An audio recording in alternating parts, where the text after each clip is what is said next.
فقط بازیگرای ایتالیایی رو میخوایم با شما دوره کنیم. لیزا گاستونی یا ویرنالیزی؟ فکر کنم ویرنالیزی. یه ظرافت خاصی داشت که من خیلی دوست داشتم. ویرنالیزی یا دانیلا بیانکی؟ دانیلا بیانکی توی سالهایی که فیلم بازی میکرد و معمولا فیلم‌های اروتیک اون زمان بود، من سن و سالشو نداشتم برم سینما. اجازه دیدن نداشتم. اجازه نداشتم. ماریزا آلاسیو؟ ماریزا آلایزیو. ماریزا آلایزیو یا لوچا بوزه؟ لوچیا بوزه. لوچیا بوزه با چند تا فیلم با کارگردان خیلی بزرگی اومد رو، ولی آلایزیو فکر کنم خیلی رنجش بیشتره. آلایزیو یا آسیا آرژنتو؟ آلایزیو. ماریزا آلایزیو یا مونیکا ویتی؟ مونیکا ویتی هم درام بازی میکرد با آنتونیونی و اینا و هم فیلم‌های کمدی و هر دوشو خیلی خوب. فرخزاد آنتونیونی بود دیگه. بله یه جورایی. آره. و اصلا همسرش بود، یه مدت آره با هم زوج بودن. تازگی هم چند سال پیش فوت کرد.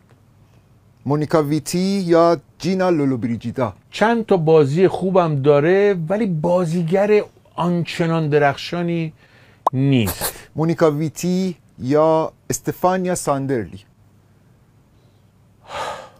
استفانیا ساندرلی یک پدیده عجیبی، چون تو هر فیلمی میذاریش اوکی، مثل مجسمه قشنگی میذاری رو تاقچه نگاش بکنی دیگه. همه جور فیلم کار کرده، ولی فکر کنم مونیکا ویتی باز یه آن بیشتری داشته. مونیکا ویتی یا کلاودیا کاردیناله؟ اینم سخته، ولی باید انتخاب کنید سریع. باید سخت سریع، برای که عوض کنیم بگیم کلاودیا کاردیناله. این لباس هم که آوردم امروز که به ندرت میپوشم تیپیک جلیقه جنوبی ایتالیاست و این کلاه که شما تو فیلم‌های مافیا و اینا می‌بینید، الان یه تفنگم اگه بذارم اینجا دیگه درست میشه. تیپ سیسیلی زدید برای ما در واقع. آره دیگه. کلاودیا کاردیناله یا کاترین اسپاک؟ جفتشون هم انسان‌های درجه یکن، هم بازیگرای درجه یکن. فکر کنم به نفر بعدی ببازن، هر کدومو که انتخاب کنید پس سریع انتخاب کنید. به نفر بعدی میبازن. آره. بگیم کاترین اسپاک، ولی کلاودیا کاردیناله. کاترین اسپاک یا جولیتا ماسینا؟ خب جولیتا ماسینا یک به غیر از بازیگریش الهام دهنده یه قولی بود به اسم فدریکو فلینی و در زمان خودش با ادواردو د فیلیپو کار کرد، با خیلی واقعا یه شخصیت خاصی داره که غیر قابل جانشین کردنه. ببینید اینم هست، تک بود. بعضیا قابل جانشین دارن، جولیتا ماسینا جانشین نداره. واسه همین گفتم هر کی که باشه جلوی جولیتا ماسینا کم میاره. جولیتا ماسینا یا ایزابلا روسلینی؟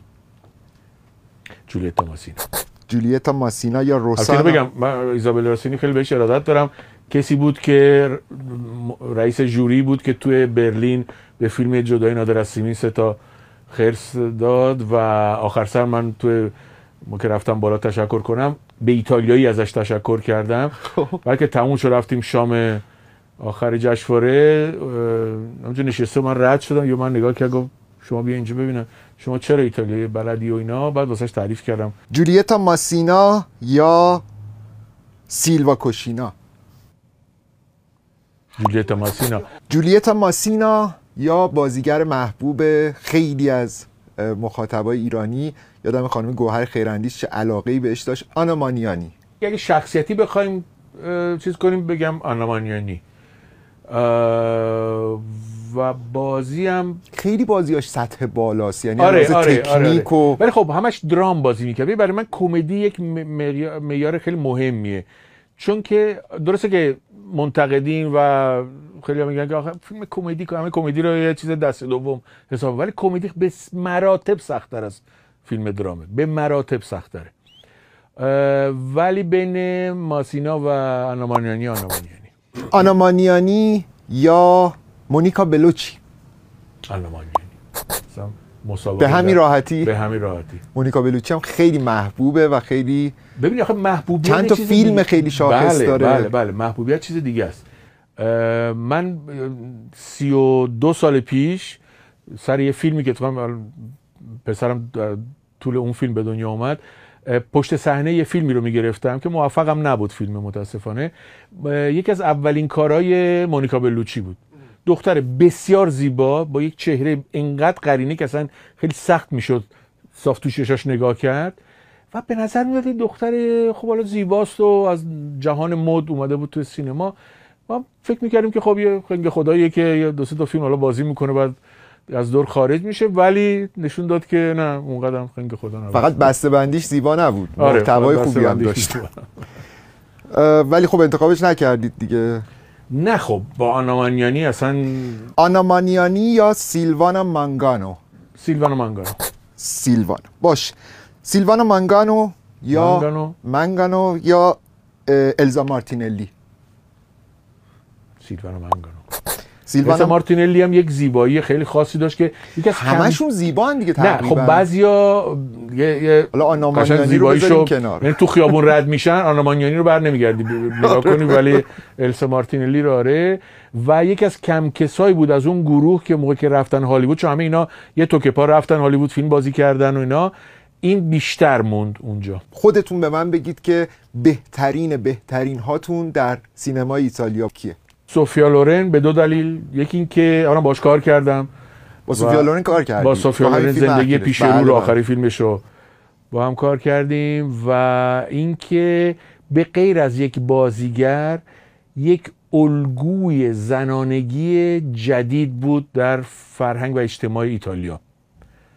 یعنی سوفیا لورن یک سمبولی شد که حتی تو ایران هم ما میخوام بگیم یکی خیلی خوشگله میگیم یه سوفیا لورنه واسه خودش، یعنی یک اوریجینالیتی داشت که تک بود برای خودش و ضمناً بازیگر خوبی هم بود. بازیگر خوبی بود، هم کمدی بازی میکرد هم درام بازی کرد، با تمام بزرگان و کوچیکان سینما ایتالیا هم بازی بود، با تمام بازیگرها هم بازی بود.